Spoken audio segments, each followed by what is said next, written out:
For more analysis, we're joined now by Professor Gordon Flake. He's the Chief Executive of the Perth USASIA Centre at the University of Western Australia. Gordon, good to see you. We've heard a lot of talk about unity, of healing a divided nation. That's certainly easier said than done. It is, but after staying up till 2 a.m. last night myself to watch the proceedings, I come away far more optimistic than I was 24 hours ago and certainly over the last 4.5 years. And so, difficult task, but probably the right people in place to do it, and a near-death experience that I think has convinced a lot of people of the necessity of that task. What major policy shifts are you expecting that will impact our region? In particular, how are you expecting Joe Biden to handle the challenge of China? I don't anticipate major policy shifts in terms of the relationship with China because those are primarily driven by developments in Beijing. Even towards the end of the Obama administration, there was growing difficulties in the relationship with the Xi Jinping government in China. And today you see that with India, with Germany, with the UK, with Canada, and also with Australia. So this is one of the issues that is not directly tied to the particular actions of the previous United States President, Donald Trump. If anything, however, what I do anticipate is a much more carefully crafted and coordinated approach towards China between the United States, its allies, and the international systems. One of the great tragedies of the last 4 years is that the United States approached a bilateral, highly transactional approach to China, which left our allies out in the cold and which weakened the international system rather than leveraging the real strengths the United States had, which ultimately would benefit everybody, including China.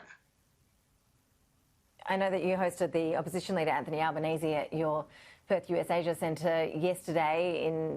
He gave that address, which we reported on here at Sky News, in which he was essentially accusing Scott Morrison of pandering to Donald Trump during his presidency.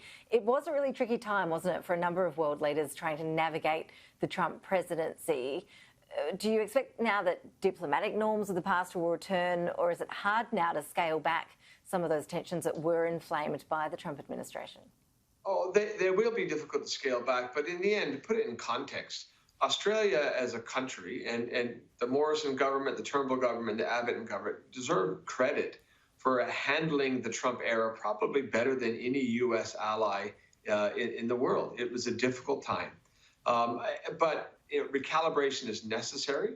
I have already seen a recalibration within Australia, and I anticipate in the days to come there will be a lot more recalibration because the situation has changed. There's an axiom that there's only one U.S. president at a time. And so for us to have that conversation yesterday while Donald Trump was technically still president was a little bit premature. I, for one, would have liked to seen Australia take advantage of something so stark as, President Trump inciting insurrection, which led to a violent attack on the U.S. Capitol, which led to death, as an opportunity to get more daylight between us and the Trump administration than we did. But having said that, I'm confident that there will be many opportunities in the weeks and days ahead, probably starting this week with the likely upcoming impeachment trial.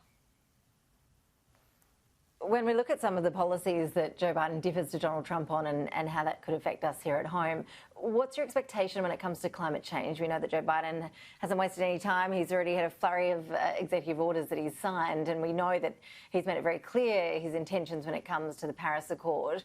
Are you expecting we will see some heat directed in Australia's direction when it comes to stepping up more to the challenge of climate change? No question. There will be more pressure put upon Australia on the issue of climate change. However, just as people rightly said over the last 4 years that the Australia-US relationship is much deeper than any single person or any single president in the case of Donald Trump, it's also deeper than any single issue.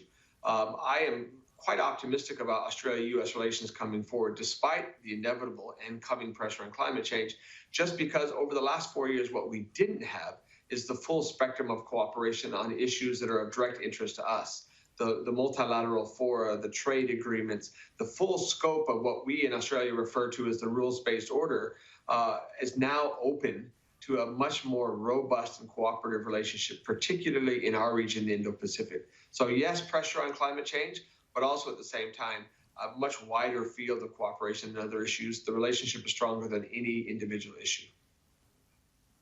Gordon, just finally, what do you see now for the Republicans? They've been left really between a rock and a hard place as they figure out what direction to take their party in the post-Trump world.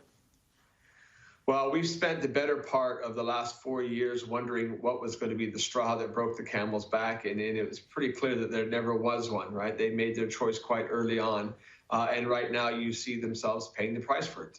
There have been some irreverent quips over the last several years that in the course of one presidency, Donald Trump has cost Republicans the White House, the Senate, and the House of Representatives, which indeed, in some people's eyes, has indeed made America great again in that regard.